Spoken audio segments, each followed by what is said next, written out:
Okay, the bombing and shooting in Norway was blogged about 2 days before, no, 3 days beforehand. Here is the blog.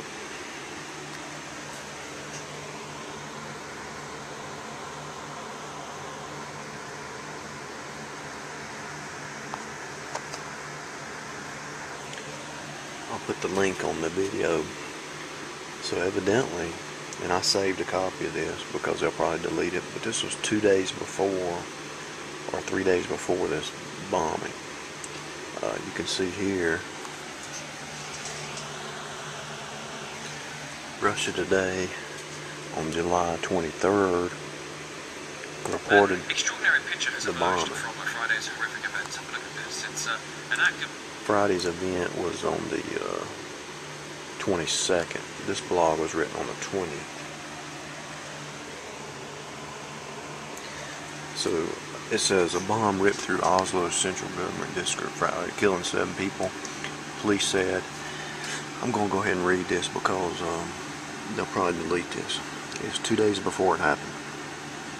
Later, a gunman opened fire at a youth camp on a nearby island. One witness said he saw 20 at the youth camp, but police said they had no confirmation of deaths on the island. I've seen it with my own eyes. At least 20 people dead lying in the water. Andre Ski, S-K-E-I-E, 26, told Reuters by telephone.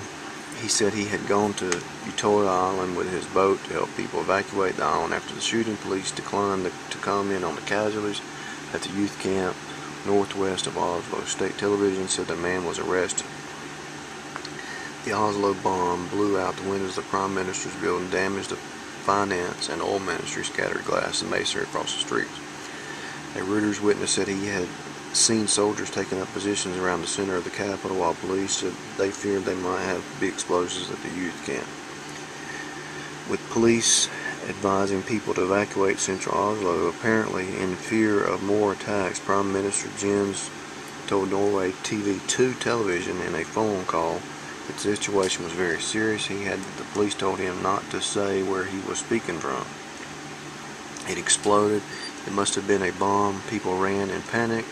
I counted at least 10 injured people, said bystander Vendum, who was leaving the area of the blast shortly after the bomb. The gunman, described by police officials as a tall and blonde, opened fire at the island of Utoya, northwest of Oslo, sending people scared and in terror.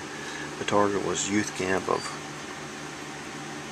Stoltenberg's Labour Party youth section. There was a lot of shooting. We hid under a bed. It was terrifying. A young woman present at the island youth camp told British Sky Television. She said police helicopters were flying overhead. Daily News VG said in its website the gunman had been dressed as a policeman. Norwegian commercial broadcaster TV2 said several people had been killed in the spree. There was no clear claim of responsibility, while attacks appeared to bear hallmarks of an Islamist militant assault. Analysis said it was too early to draw any conclusions. NATO member Norway has been the target of threats for and its involvement in Afghanistan and Libya.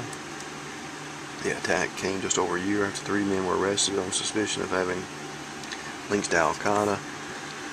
Planning to attack car targets in Norway. It came in also less than 3 months after U.S. force killed Osama bin Laden.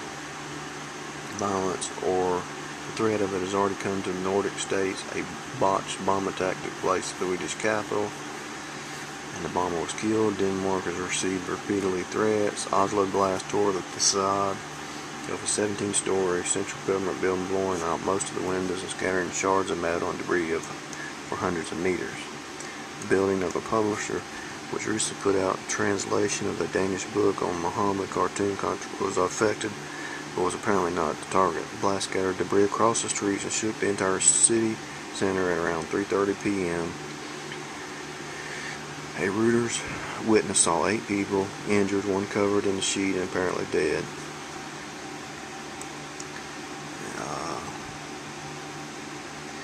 Most violent since World War II. Madrid suffered an Islamist militant bomb attack. Commuter trains. The Reuters correspondent said the streets had been fairly quiet mid-afternoon on a Friday in high summer when many Oslo residents take vacation or leave for weekends. This is a terror attack It is the most violent event in Norway since World War II.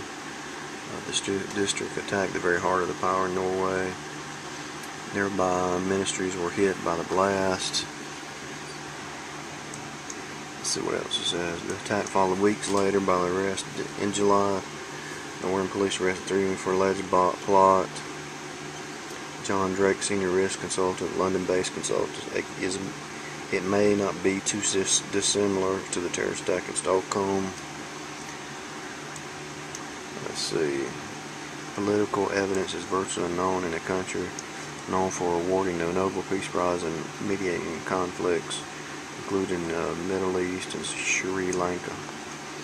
So this was written 2 days before it happened, on Wednesday. It said it happened around 3 p.m. I'm going to do a Google search, Norway timeline, and see if the 3 p.m. is accurate.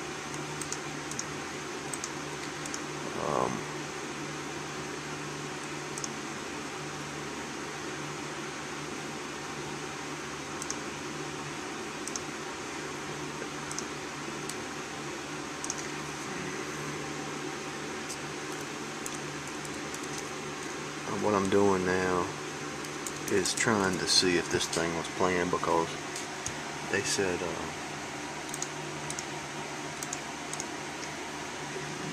a day before this happened that the police were downtown.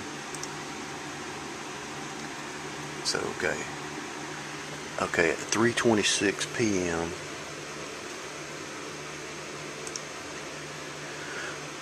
bunch of pop-ups slowing me down. A car bomb explodes outside the Prime Minister's office. Around 4:50 p.m., vacationers at campground began to hear shooting across the lake. So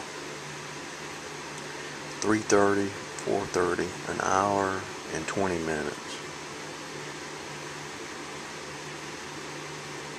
They receive a call at 5:30. So it took 40 minutes for them to get a phone call about the shooting. 8 minutes later, a SWAT team is dispatched. They arrive at the lake at 6 p.m.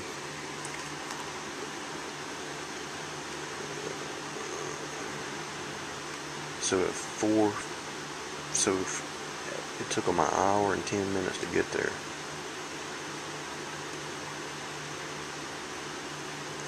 No, it took them an hour and 30 minutes. Hour and 40 minutes because they had no boat to get across.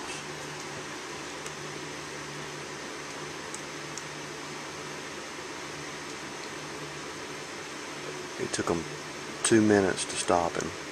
He put down the gun and surrendered to police. You know, that's ridiculous. 3:26, car bomb explodes. Vacationers at the campground at 4:50, 3:30, 4:30. Hour and a half later, 30 minutes later, get a phone call. 40 minutes later, they requested the SWAT team in 4 minutes. 8 minutes after that, the SWAT team's dispatched. Get there in 30 minutes. They arrive at the island. 25 minutes later, it takes 2 minutes to get him. So, you know, this whole thing looks a little bit. So this article said 3:30 p.m. Okay, blast scattered debris across the streets and shook the entire city at around 3:30 p.m. And this was written on July 20th, 2011, 2 days before it happened. So there you go. I'll put the blog address in there.